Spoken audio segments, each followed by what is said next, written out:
Welcome to Passion for Plants. My name is Hannah. Today we are at my parents' house. We're in the side of their house here. I'm going to show how I set up the drip irrigation for them last year. I was living here last year before we bought our house in August. So I'm going to just kind of go through really briefly, not too much in depth, how I set this up. So we are on the side of their house. They have a bigger property than us, so they have space on the side of their house to grow this. So they have the brick wall, which is the property line here, and then the house here. And this is a north-facing wall. So this gets afternoon sun, and then the tree blocks it when it's really, really hot. It gives it a little bit of shade, so the vegetables and everything do pretty well here. So anyways, I'm gonna go through how I did this, and then my mom has a little hole in one of the areas, so I'll show you how I fixed that. So to start off, you need something. I mean, I've only ever gone from a spigot. I'm not super comfortable going straight from a sprinkler to a drip irrigation. So I always start from a spigot. So here they have a spigot, and I got them this Y piece here. If you want to come in closer, I got them this Y piece so that you can still have a hose that connects to it. And then this one over here is for the drip irrigation.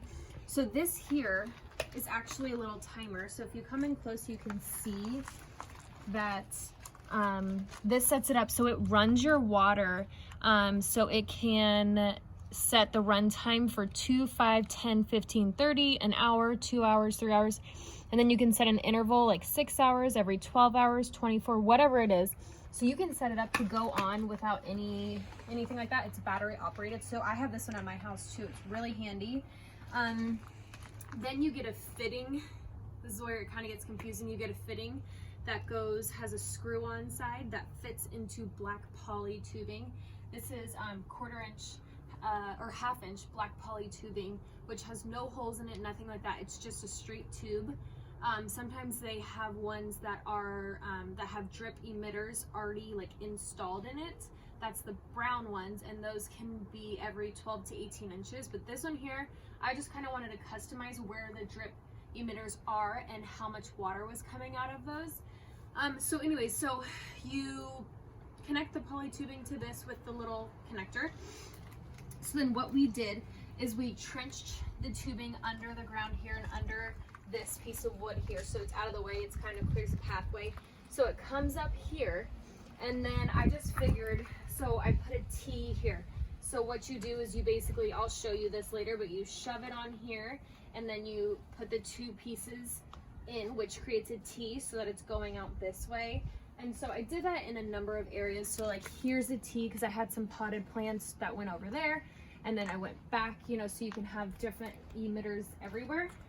And then like over here, I put an elbow, which is just a 90 degree, so that it turns, you know, goes on a corner here, a T here, so that I have the two pathways this way and one leading this way. So anyways, you just kind of figure out, you know, what works for your area that you're going to be putting this in.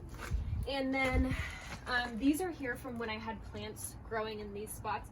So here's a couple emitters. So it can be like a 1/2 gallon per hour, 1 gallon to 4 gallon per hour. So you can really customize how much water each plant needs. So like if you have a tomato, you're going to want to have something larger, you know, depending on how long you run it, but you want more irrigation to that versus like a smaller plant. So anyways, then there's a tool that you use, you pop a hole and you push it in and you have your water flow. So that's pretty much it.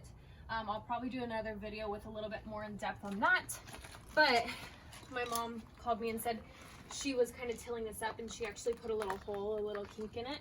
If you want to show this right here. So there was water coming out right there. So what I would do to fix this is I'm going to use this is just a straight coupler. So I'm going to cut out the bad part. So I'm going to cut on this side of it. I hope no water comes out. Should be. Okay. So we'll cut on that side.